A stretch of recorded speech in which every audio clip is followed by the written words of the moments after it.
Dostlar, yeni videodan herkese selamlar. Tokyo'dayız şu anda, ufak bir gece hayatı videosu çekelim dedik. Bakalım geceleri Tokyo sokakları nasıl? Bakın mesela sokaklardan biri ilerideki.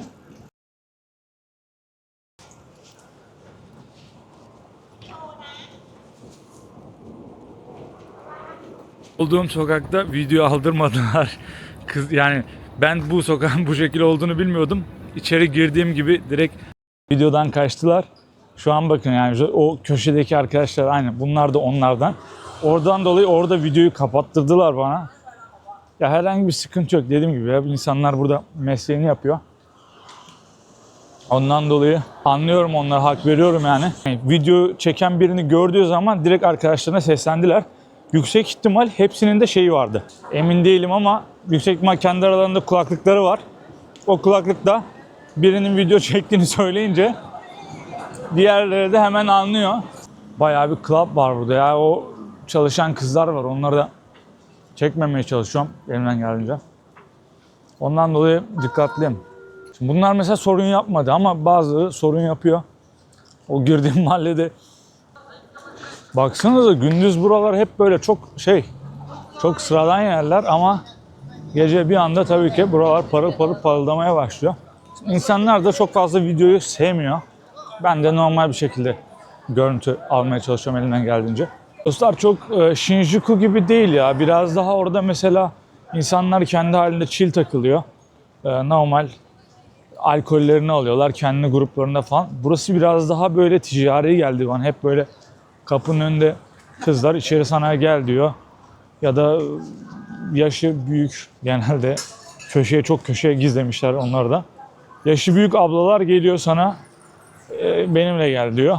Hani o tarz bir şey ama mesela Shinjuku'da gece hayatı biraz daha farklı.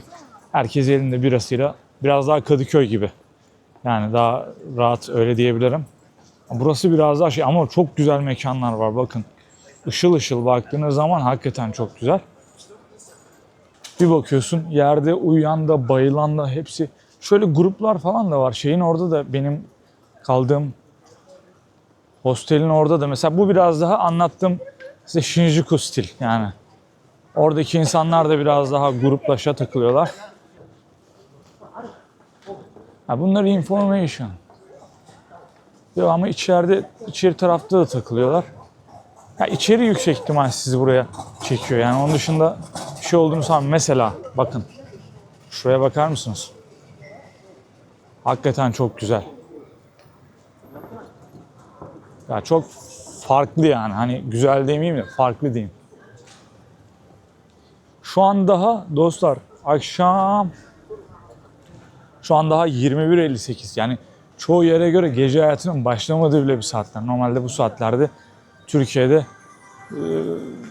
çok geç değil yani. Hani biri bu saatlerde daha yeni dışarı çıkmaya başlayan insanlar, özellikle club kültürü diye bahsedersek şu anda onda millet hazırlanıyor evden falan, club'a yeni çıkıyor olurdu eğer öyle bir şey olsa.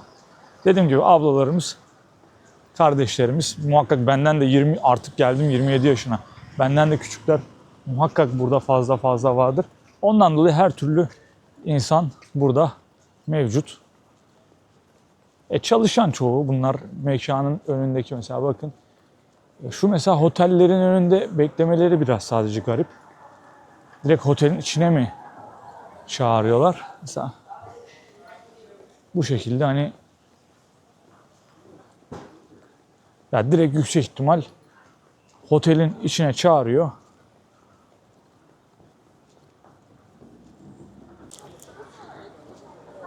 Dostlar, boğazlarım çok kötü. Sabahtan beri pastil arıyorum. Yine ama sokaklarda çok böyle şey değil. Nasıl desem size. Aşırı fazla böyle sokak yok. Belli bir yer arasında dönüyorsunuz. Geliyorsunuz. Şu an bakıyorum hatta, yani sanki bütün sokaklar birbirine benziyor gibi. Çok güzel klaplar var. Bu sefer bakın. Polis arabası geldi.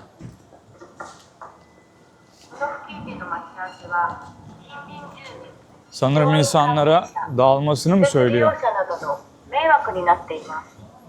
Aynen. Yok, polis arabası da değil. Normal security. bayağı sıkıntıya da girebiliriz. Yarın şeye gideceğim. Güney Kore'ye gideceğim. Ondan dolayı bu benim sıkıntı videom olsun istemiyorum. Ya ondan dolayı kendimi riske atmayacağım.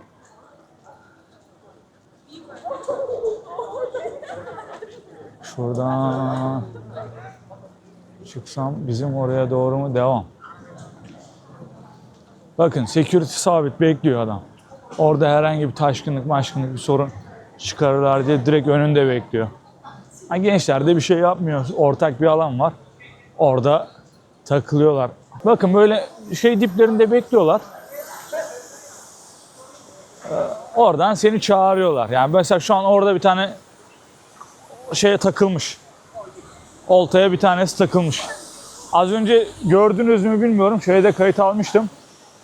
Ben bir sokağa girdim. O sokakta şeydi. Tam müşteri de içeriden çıkıyordu. O adamların yüzünü sansürlemem gerekiyor anasını satayım. Başımız da belaya girmesin. Şuraya bakar mısınız? Slot salonu gibi yani. Hani bakıyorsun. Işıl ışıl böyle çok garip amblemler, simgeler var. TikToker kardeşlerimiz de burada TikTok çekiyorlar. Yakışıklı adamlar. Benim otele doğru geçelim. Otel derken kapsül otel bu arada. Şu normal internet kozmik. Çünkü dediğim gibi buraların akşam nasıl bir şey olduğunu bilmiyoruz. Tamam bir sonuçta Kamboçya, Filipin gibi biraz daha tehlikeli yerler değil ama dediğim gibi ülkeye yeni gelmedim. Şu an çıkmama da bir gün var. Ondan dolayı çok fazla tercihim değil. Başka bir vakit örnek veriyorum. Güney Kore'ye gittiğimde Güney Kore gece hayatını alabiliriz mesela tekrardan. O da iyi olur. Olduğum yerin konumunu, şu an bu gezindiğim sokakları şuraya herhangi bir yere sağa sola ben yazacağım. Cadde, sokak, bunlar diye. Siz gelmek isterseniz hangi yöneltide doğrultuda gelirseniz bilmiyorum ama dost edinmek için çok uygun olduğunu sanmıyorum buraların. Biraz daha cinsel, ticari yerler. Belli çünkü istemeseniz bile size laf atıyorlar bu arada yani hani. Ama dediğim gibi hepsinin şeyi belli. Mesela hani anladınız. Gibi. Bir şey demiyorum hani illa o bu demeyeyim. Siz anlayın artık. Arkadaşı. Abi mesela gördünüz. Şeyini buldu. Gidiyor. Aynen polis arasak. Hemen insanlar tezgah tuttuğu yerlerden kalkıyorlar.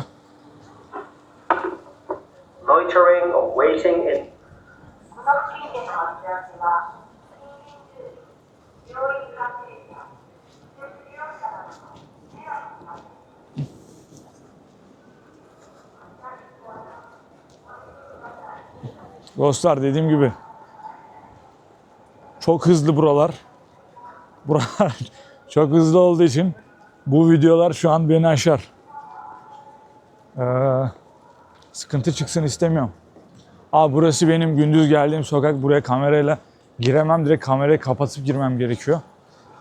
Burası sıkıntı. Burası biraz problem. Buraya diğer taraftan dolanacağım çünkü hatta şuradan gidebilir miyim? Şuradan belki giderim diye düşünüyorum ya. Yaşı büyük olanların çok fazla tercih ettiği bir yer değil. Hemen hemen herkes genç. Sokakta herkes genç. Şu arkadaşlar işte girl barlar var. Kızların karaoke eğlendikleri yerler. Oralara falan çağırıyorlar.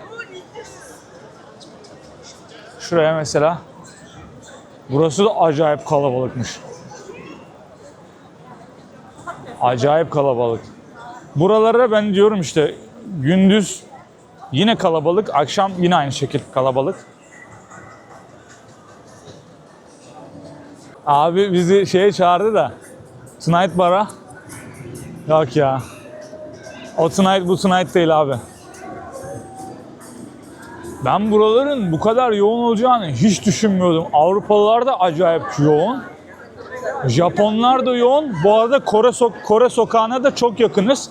Ondan dolayı Koreliler de yoğun tiplerden yani hakikaten belli oluyor. Pardon. Video yapacağım diye aşağı çektim. Dostlar bazı gençler de Hiç acımıyor yani. Direkt laf atıyor kızlara. Ha, gelirse geliyor. Az önce mesela bir tanesi salladı şu önümdeki arkadaşa. Tutmadı. Ama olsun, denedi. Belki gelecekti.